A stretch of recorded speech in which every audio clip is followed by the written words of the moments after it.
This is May 30th, 2013, and I've got a lot of outside work to do, so I have to figure ways of getting rid of some stuff from the freezer and trying to kind of multitask while I'm outside. So I'm going to use my good old big huge spaghetti pot again, and I have in here a gallon and a half of tomatoes, frozen tomatoes with the skins on.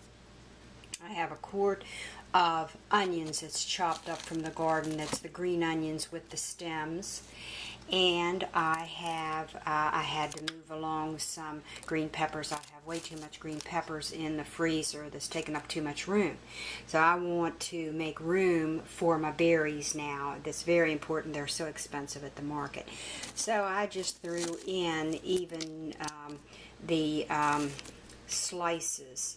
You know, I'm not going to worry about it. There's going to be some slices and there's going to be some diced of the peppers. So what I'm going to turn this into is I'm going to turn it into half of it is probably going to be for spaghetti sauce, and the other half is going to be vegetable soup. So I'm just going to divide it in half after I cook this down and thaw it in the oven. So I'm going to set the oven about 300 in this pot. I didn't add any liquid to it. You don't want to do that if you're going to be making the spaghetti. So there'll be some moisture from the ice off of the vegetables, which will be enough, and being that it's in the oven at 300, you don't have to be worrying about it burning like it would be on the stove. So, and plus warping your pan with this stuff being frozen. So it's really great if you have an oven proof pan. This is all stainless steel, so it's just great. Okay, it is 1:30 now, and I've decided this is cooked down quite a bit. This was a whole pot of frozen vegetables that I put in the oven for around 4.5 hours, took them out, and now I'm simmering it on top of the stove, and I'm just going to turn it into spaghetti. So I have the tomatoes in there. I ended up the tomato skins that came to the top, I just squeezed the juice out of them, and because I freeze them with the skin on.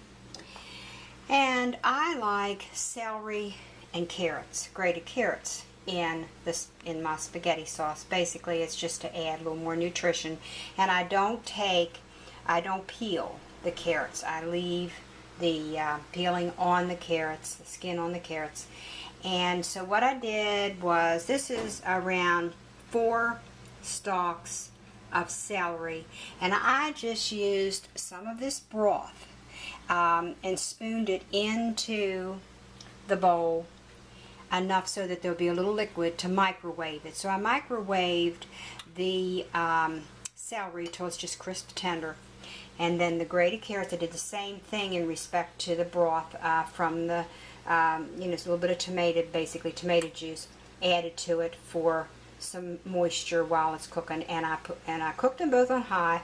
The grated carrots, I grate them pretty coarse, and that was about 1.5 minutes. So now I'm going to add these two things to the spaghetti sauce. Okay, there it's added in. And so I'll get back with you when I round up all the other stuff. I forgot to mention, I'm going to put 10 cloves of garlic. I know that sounds like a lot, but I try to make sure we have fresh garlic every day. It's good for, it's like an antibiotic, an antifungal, and it's really good for anybody that has a tendency toward high blood pressure. It's just plain a very healthy food. There's one thing I forgot to mention. Boy, when you take this out of the oven, these handles are so hot, and when you're used to just using this on top of the stove, it is so easy to touch that not thinking. So it has cooled now where, you know, I can put my hand on it, but that's why I had that on there. I am now ready to add the rest of my ingredients to, and this is going to be vegetarian. I'm not going to say anything to my husband. He may not miss the meat, I'm going to make it vegetarian style. Now you can always take and scramble up hamburger as much as you heart desire and put in your spaghetti sauce at whenever. But this, I'm utilizing frozen vegetables, as I said in the beginning. And so the way I'm going to do this for today is, and I can always, like I say, add. And see, like you can scramble up a lot of hamburger at one time, put them in zip bags, and you can add them to the different recipes also if you want to do it that way. Anyhow, this is Hunt's tomato sauce I'm using, and they're 29 ounces for.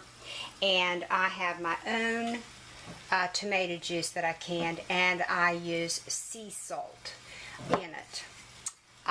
So I do not use table salt. And I have 20 bay leaves. I know this sounds like a lot. 20 bay leaves there. And I use a tablespoon of garlic powder, not garlic salt.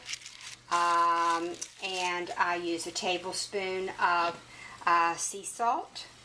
And this is what I call scant half a cup of Italian seasonings. Also I used 2 tablespoons of fresh lemon, not something out of a can, you know, fresh lemons, please. And I'm going to add all that, and then you just simmer it till whenever you like. It can be a half an hour to an hour. Okay, here it is, the spaghetti sauce with all the veggies in there, vegetarian style.